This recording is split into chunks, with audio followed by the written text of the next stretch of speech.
Hello sa inyo! Naisip nyo na ba kung paano ba talaga natin nasusukat ang karakter ng isang leader? Well, sa pag-aaral natin ngayon, sisilipin natin ang isang artikulo na may kakaibang sagot dyan.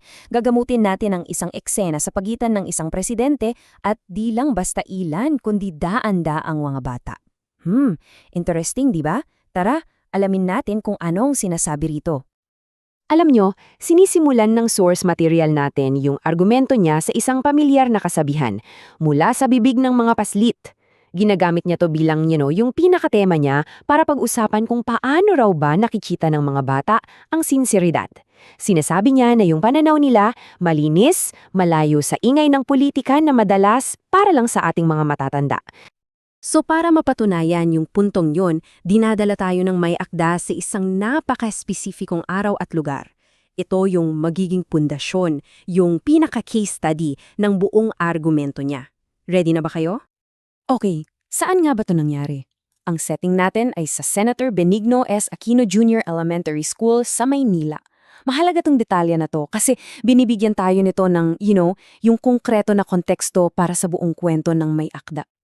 At heto pa, imagine niyo to, yung audience hindi lang basta marami-rami. Ang pinag-uusapan natin dito ay mahigit 1,500 mga batang estudyante.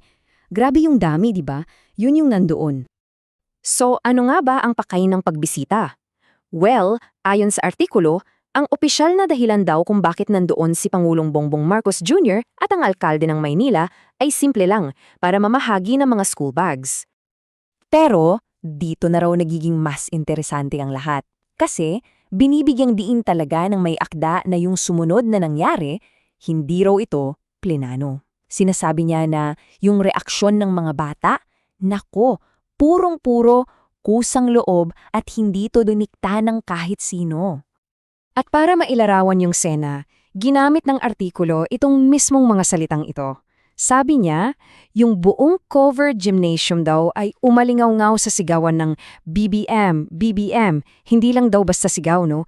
Kundi isang malakas na parang ugong ng tuwa mula sa mga batang sobrang sabik na tumatakbo palapit sa Pangulo. At mula sa ingay na yon, dito na tayo papasok sa isang partikular na kilos.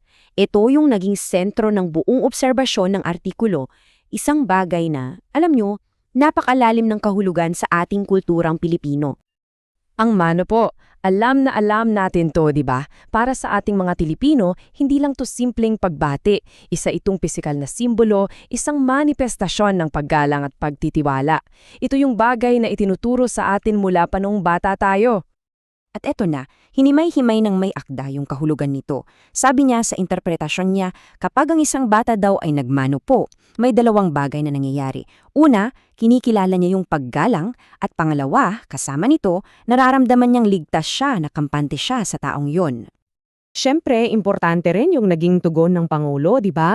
At ayon sa source, kasing halaga daw yon. Inilarawan doon kung paano siya mismo yung yumuko para maging ka-level ng mga bata, tapos niyayakap niya sila. Walang harang, walang formalidad, yun yung sinasabi. Okay, ngayon, mula sa eksenang yan, yung sigawan, yung pagmamano, yung yakap, dito na ngayon inilatag ng may akda yung kanyang pinaka-main point, yung kanyang thesis. At ano yon? Yung malaking-malaking pagkakaiba raw sa kung paano tumingin at humusga ang mga bata kumpara sa ating mga matatanda. At ito yung pilosopiya sa likod ng lahat ng to. Yung ideya na ang inosensya, yung kawalang malay sa pinakadalisay nitong anyo ay parang magnet. Anong hinahanap niya? Natural daw itong lumalapit sa kabutihan. Ganun kasimple. So, tingnan natin yung pinakasentro ng argumento niya, yung paghahambing ng dalawang pananaw. Sa isang banda, andyan yung pananaw ng bata. Sabi niya, puro daw ito, instinctive, at hindi pa apektado ng cynicism. Sa kabilang banda naman, yung sa matatanda, nai-impluwensyahan na raw ng politika, apektado ng ingay sa social media, at, mas madaling maging cynical.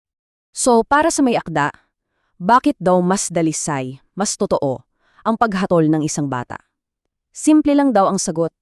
Kasi una, wala silang ahenda. Pangalawa, wala silang pakialam sa mga survey. At pangatlo, hindi sila apektado o kasali sa anumang propaganda war. Wala silang ganon.